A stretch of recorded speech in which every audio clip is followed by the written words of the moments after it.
सियासी हमले भी जारी हैं। केंद्रीय मंत्री स्मृति ईरानी ने एक बार फिर कांग्रेस और पंजाब सरकार के खिलाफ सवालों की झड़ी लगा दी।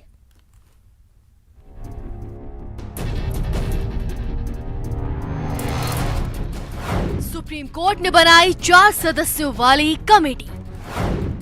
4 सदस्यीय कमेटी के जिम्मे चूक की जांच। रिटायर्ड जज इंदु मल्होत्रा कमेटी की प्रमुख। जांच से साजिश होगी बेनकाब। साजिश के आरोप लगाकर बीजेपी हमलावर है। कांग्रेस पार्टी के नेतृत्व ने जानबूझकर प्रधानमंत्री को एक असुरक्षित माहौल में रखा। यह न सिर्फ निंदनीय है बल्कि दंडनीय भी। सुना आपने, ये तेवर बता रहे हैं कि सियासी ताप अब भी चढ़ा हुआ है। हम आपको स्मृति ईरानी के सवालों से भी रूबरू कराएंगे, लेकिन उससे पहले सुप्रीम कोर्ट की उस कमेटी के बारे में जान लीजिए जो प्रधानमंत्री की सुरक्षा में हुई चूक की जांच के लिए बनाई गई है। इस मामले की जांच के लिए सुप्रीम कोर्ट ने 4 सदस्यों वाली कमेटी बनाई है। साथ ही मौजूदा सभी जांच कमेटियों पर रोक लगा दी है। रिटायर्ड जज इंदु मल्होत्रा होंगी कमेटी की प्रमुख। साथ में होंगे एनआईए के डीजी या नामित अधिकारी, चंडीगढ़ के डीजीपी और पंजाब के एडीजीपी। सुप्रीम कोर्ट ने पंजाब हाईकोर्ट के रजिस्ट्रार जनरल को जांच से जुड़े सारे दस्तावेज कमेटी की हेड इंदु मल्होत्रा को सौंपने के निर्देश दिए हैं। चलिए अब एक बार फिर लौटते हैं केंद्रीय मंत्री स्मृति ईरानी के सवालों की ओर। स्मृति ईरानी ने बुधवार को पंजाब के मुख्यमंत्री और हाईकमान से सवाल पूछे हैं। मसलन, डीजीपी ने क्यों पूरी की पूरी व्यवस्था और रूट सुरक्षित है, ऐसा संदेश प्रधानमंत्री जी की सुरक्षा टीम को दिया। पंजाब के वो कौन कांग्रेस की सरकार के आला अधिकारी हैं जो इस सूचना, इस अलर्ट के बावजूद प्रधानमंत्री जी को सुरक्षित करने के लिए कोई भी कदम नहीं उठा रहे थे। पंजाब के आला अधिकारियों को कांग्रेस की सरकार के किस नेता ने आदेश दिया कि पंजाब में प्रधानमंत्री की सुरक्षा को खंडित किया जाए?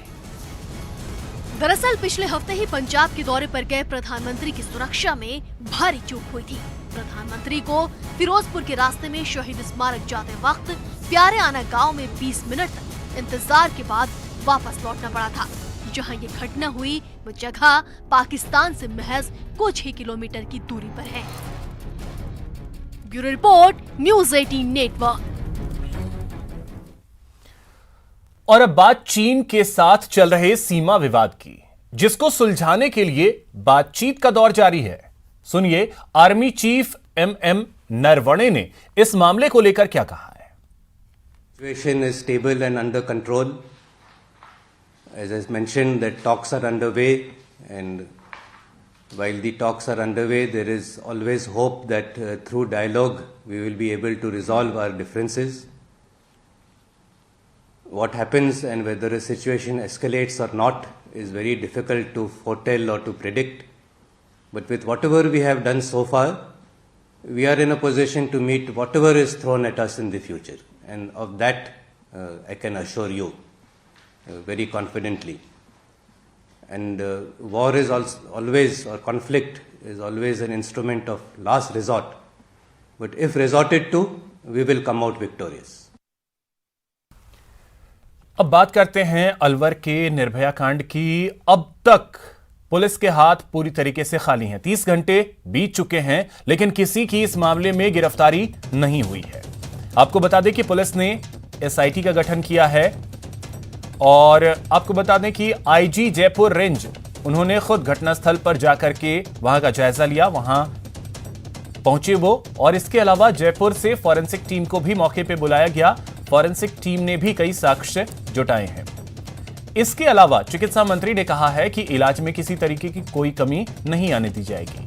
पीड़िता नाबालिग जो है वो अब खतरे के बाहर है।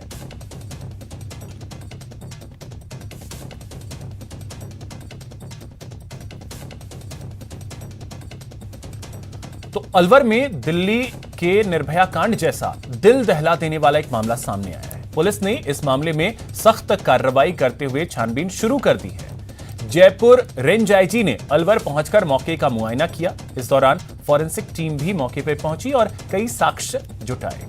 इधर अलवर पुलिस हर चौराहे पर लगी सीसीटीवी को खंगालने में जुटी है। फुटेज खंगाले जा रहे हैं।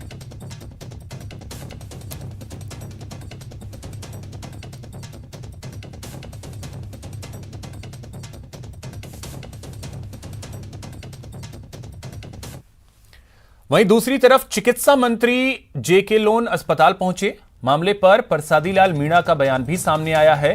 उन्होंने साफ तौर पे कहा है कि इलाज में किसी तरीके की कोई कमी नहीं होने दी जाएगी। और बात वहीं दूसरी तरफ अगर की जाए पीड़िता की, तो उसकी स्थिति के बारे में जो जानकारी मिल रही है कि वो अब खतरे से बाहर है।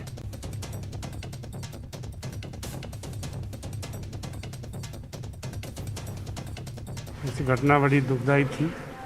यहाँ आने के बाद इसको तुरंत डॉक्टरों की टीम ने संभाला और पूरा ऑपरेशन हो गया। सारी चीज़ें ठीक है और ये कहा गया कि इसका पूरा फ्री इलाज होगा। एक पैसा भी कहीं खर्च नहीं होगा किसी भी चीज़ में। इनके परिवार को रहने करने की भी कोटेज में व्यवस्था है। पूरा इलाज फ्री करेंगे और ईश्वर की कृपा से अब बच्चे की स्थिति ठीक है। सर पता लग पाया कि कौन लोग? ये अलग बात है। अब समाचार लेने आए हैं, डॉक्टरों को कह दिया पूरा इलाज फ्री होगा। इनकी पूरी जान, परिवार भी गरीब है इसलिए इनकी भी पूरी कॉटेज वार्ड देखे, इनकी पूरी खाने पीने की सारी व्यवस्था करे और इलाज में कोई कोर कसर डॉक्टरों की टीम नहीं छूटेगी। अलवर कांड को लेकर बीजेपी सरकार पर हमलावर है। पूर्व मुख्यमंत्री वसुंधरा राजे ने सरकार पर कानून व्यवस्था को लेकर हमला बोला है। उन्होंने ट्वीट किया है और लिखा कि अलवर में मूक बधिर नाबालिग बालिका से दुष्कर्म के बाद पुलिया पर फेंकने की घटना ने न सिर्फ राजस्थान को शर्मसार किया है बल्कि कांग्रेस सरकार की लचर कानून व्यवस्था की पोल भी खोलकर रख दी है। प्रदेश में बेटियां आए दिन दरिंदों की हवस का शिकार हो रही हैं, लेकिन सरकार शून्य हो गई है। नारी स्वाभिमान के पर्याय राजस्थान में बेटियों पर हो रहे अत्याचार को बर्दाश्त नहीं किया जा सकता। महिलाओं के खिलाफ अपराध के मामले में देश में नंबर 1 बन चुके राजस्थान को शोषण मुक्त बनाने के लिए कांग्रेस सरकार को सख्त कदम उठाने चाहिए।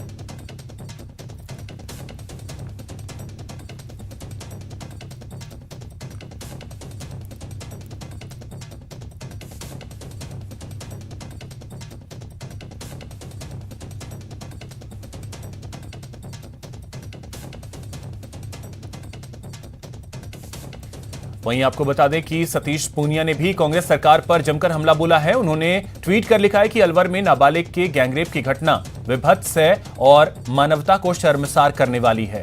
ईश्वरीय देन से नाबालिग तो मुकबधिर है, लेकिन राजस्थान की गहलोत सरकार नीति और नीयत से गूंगी बहरी है, जिसको पीड़िता की चीखें सुनाई नहीं दे रही हैं और दरिंदे पुलिस की पहुंच से बाहर हैं। तो बीजेपी ने अलवर की निर्भया को इंसाफ दिलाने के लिए एक उच्च स्तरीय जांच समिति का गठन किया है। इनमें देखिए किन किन को शामिल किया गया है वो हम आपको बता रहे हैं। सांसद हैं जसकौर मीणा, इन्हें जगह दी गई है। इसके अलावा अलका मुंदड़ा, इन्हें भी शामिल किया गया है। ये जो टीम बनाई गई है, और विधायक रामलाल शर्मा और अलका सिंह गुर्जर, ये बीजेपी के राष्ट्रीय मंत्री हैं, इन्हें जिम्मेदारी दी गई है जांच की। यहां रुकेंगे एक छोटे से ब्रेक के लिए।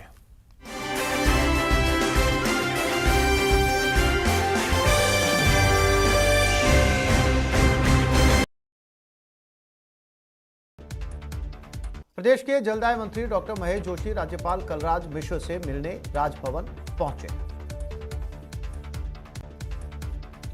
उदयपुर जिले के सलूम्बर थाना क्षेत्र के मालपुर के घने जंगल में एक महिला की संदिग्ध मौत हो गई। पुलिस खुदकुशी का मामला मानकर मामले की जांच कर रही है। उदयपुर में हुंडई शोरूम के बाहर खड़े कंटेनर में आग लग गई। आग लगने की वजह से अफरा तफरी मच गई। भरतपुर जिले के बयाना कस्बे के सरकारी स्कूल में कोरोना विस्फोट हुआ। स्कूल के 51 शिक्षकों में से 41 शिक्षक कोरोना पॉजिटिव पाए गए।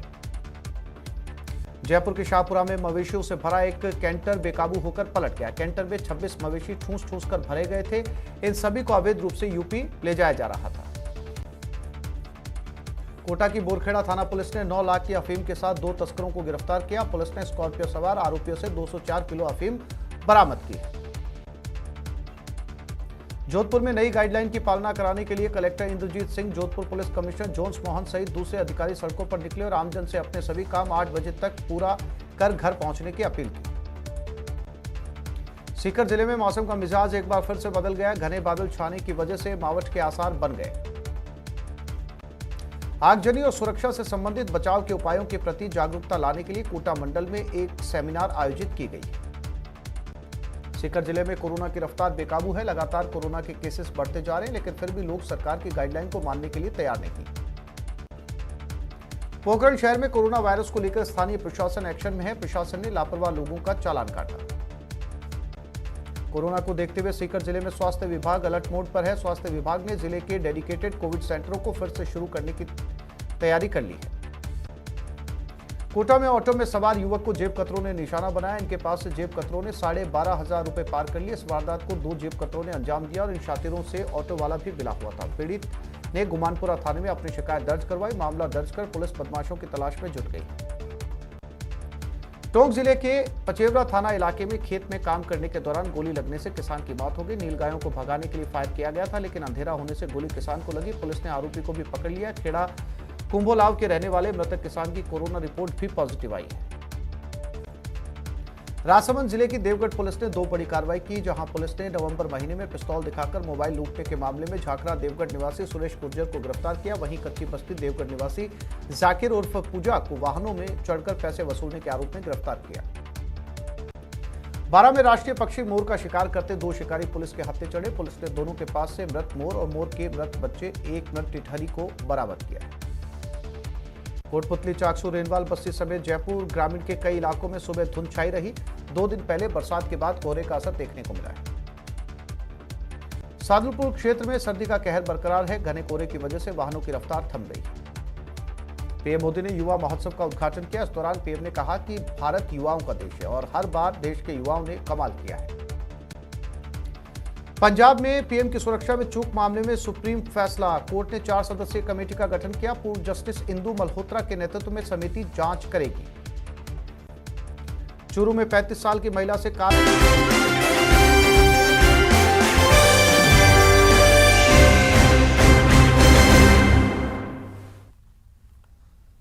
ब्रेक के बाद आपका स्वागत है। कोरोना की तीसरी लहर का खतरा कहर बरपा रहा है, मगर ना तो जनता समझने को तैयार है, ना ही नेता।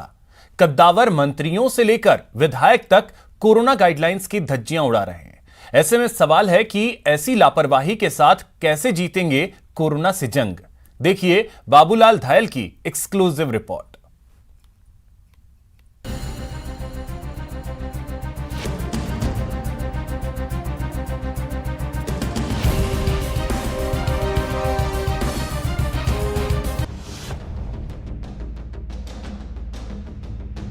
सरकार के 2 कद्दावर मंत्री जो हालांकि खुद भी मास्क की नसीहत देते मिल जाते हैं, लेकिन इसे जनता से मिलने का दबाव कहें या कुछ और, लेकिन न्यूज 18 के कैमरे पर दोनों ही कद्दावर मंत्री बगैर मास्क के दिखे।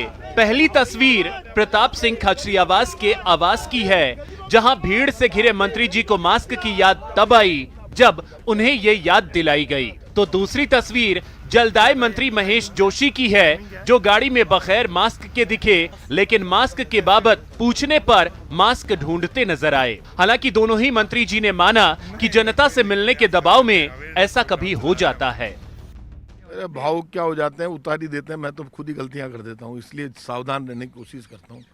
तो बीमार हो जाऊंगा तो दिक्कत हो जाएगी। मैं तो खुद ही गलतियां कर देता हूँ। बीच में मेरे खुद के ठंड लग गई, बाहर आ जाता हूँ, कर जाता हूँ, तो ध्यान रखना पड़ेगा। क्या कर सकते हो आप? क्यों भावनाओं पे नियंत्रण बड़ा मुश्किल काम है, लेकिन फिर भी कोरोना को देखते हुए हमें इस मामले में अपनी भावनाओं पर नियंत्रण करने की कोशिश हर हाल में करनी चाहिए। गलतियां नेताओं से भी हो रही हैं खूब ज़्यादा। मैं मानता हूँ नेता भी तो इंसान ही है। ये हाल तब है जब जयपुर में कोरोना पूरी तरीके से पांव पसार चुका है। सिविल लाइंस के मंत्रियों के बंगलों के कई स्टाफ पॉजिटिव हो चुके हैं, लेकिन लापरवाही हर स्तर पर साफ तौर पर दिख रही है। वहीं नेता प्रतिपक्ष गुलाब चंद कटारिया विधायकों और मंत्रियों से खुद और जनता की सुरक्षा के लिए कोरोना प्रोटोकॉल की पालना की अपील करते हैं। सबसे पहला काम, हम सब नेता सुरक्षित रहें, अपने परिवार को सुरक्षित रखें और जिन गाइडलाइनों की पालना करने के निर्देश विभाग जारी कर रहा है उसको स्वयं, परिवार और अपने आजू बाजू के लोगों को भी पालन कराएं।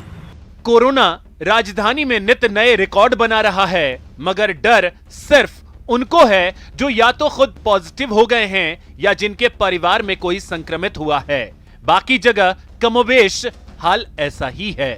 कोरोना से ज्यादा नेताओं को अपनी हार से डर लगता है, लिहाजा गिनती के मंत्रियों के दरवाजे भले ही खुले हुए हैं, लेकिन जहां भी जनता उमड़ती है मंत्री जी बाहर आते हैं और भूल जाते हैं कि कोरोना का कहर लगातार बढ़ता जा रहा है। मंत्री जी को लगता है कि जनता से नहीं मिले तो फिर मुश्किल हो जाएगी, कोरोना का इलाज तो भला अस्पताल में ही हो जाएगा, लेकिन जनता का गुस्सा बढ़ गया तो फिर जीत मिलना मुश्किल है। इसलिए नेताजी कोरोना से कम और जनता से ज़्यादा डर रहे हैं। कैमरा पर्सन दिलीप चेची के साथ बाबूलाल धायल, न्यूज़ 18 जयपुर। आज आपको मिलवाएंगे एक ऐसे बुजुर्ग से जिन्होंने असफलता को अपने पांव पीछे खींचने को मजबूर कर दिया। एक शख्स जिसने 56 बार फेल होने के बाद 74 की उम्र में 10वीं की परीक्षा पास की, लेकिन पढ़ाई का जोश अभी भी कम नहीं पड़ा है। अब 12वीं की परीक्षा की तैयारी कर रहे हैं।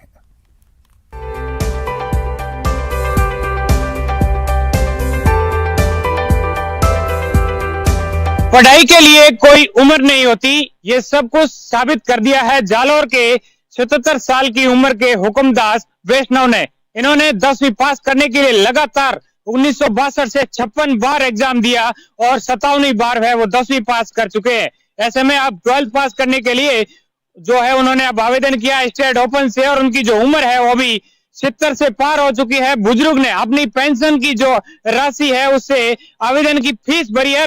जी हाँ, ये कहानी है हुकुमदास की। इनकी उम्र पर मत जाइए, इनके जज्बे को सलाम कीजिए। 1945 में जन्म लेने वाले सरदारगढ़ के हुकुमदास 1962 में पहली बार 10वीं के इम्तिहान में बैठे। पास तो नहीं कर पाए, लेकिन सरकारी नौकरी लग गई। जिंदगी गुजर बसर के लिए इंतजाम तो हो गया, लेकिन 10वीं पास ना करने की कसक दिल में ही रह गई। सो लग गए फिर से इम्तिहान देने। सप्लीमेंट्री मेरी आई और सप्लीमेंट्री भी मैं देता रहा और कंपार्टमेंट भी देता रहा, और आज तक कोई साल मिस नहीं हुआ, मैंने सब देता ही रहा। 2005 में कोषालय विभाग से चतुर्थ श्रेणी कर्मचारी के पद से रिटायर होने के बाद हुकुमदास ने एक बार फिर जोर शोर से पढ़ाई शुरू कर दी। तब तक 10वीं में 43 बार असफल हो चुके थे। पतंजलि आयुर्वेद लिमिटेड के प्रबंध निदेशक आचार्य बालकृष्ण ने कहा कि सरकार के निश्चित और चिन्हित जड़ी बूटियों और औषधियों को कोरोना इलाज के लिए आधिकारिक तौर पर प्रमाणित और स्वीकार करना सराहनीय है, जिससे आम लोगों के भारतीय चिकित्सा पद्धति पर विश्वास बढ़ेंगे। आचार्य बालकृष्ण ने कहा कि सरकार की नियमित कोविड ब्रीफिंग में आयुष चिकित्सा पद्धतियों, आयुर्वेद, सिद्धा, यूनानी और होम्योपैथी में कोविड इलाज के लिए उपलब्ध दवाइयों का उल्लेख किया गया है, जो उत्साहवर्धक है। इससे कोविड मरीजों का मानसिक तनाव और इलाज व्यय घटाने में मदद मिलेगी।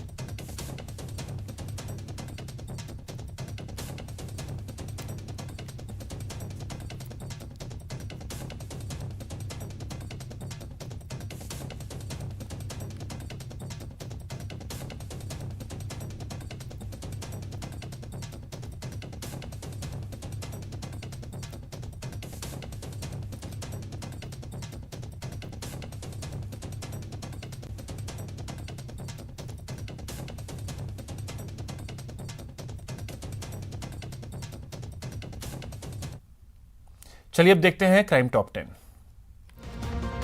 नाबालिग से दुष्कर्म मामले में डूंगरपुर पॉक्सो कोर्ट ने दोषी को 10 साल के कठोर कारावास की सजा सुनाई, साथ ही 1 लाख का जुर्माना लगाया। दौसा की रामगढ़ पचवारा पुलिस ने बड़ी कार्रवाई करते हुए नाबालिग से रेप के आरोपी को हरियाणा से गिरफ्तार किया। आरोपी से पूछताछ जारी है। जोधपुर पुलिस ने महिला चोर गैंग का खुलासा किया है। 4 महिलाओं समेत 6 शातिरों को गिरफ्तार किया गया। बाड़मेर पुलिस ने शादी के नाम पर झांसा देने वाली गैंग का खुलासा किया है और 2 महिलाओं को गिरफ्तार किया। उदयपुर पुलिस ने एक शातिर वाहन चोर गिरोह का पर्दाफाश किया है। 2 आरोपियों को गिरफ्तार किया गया।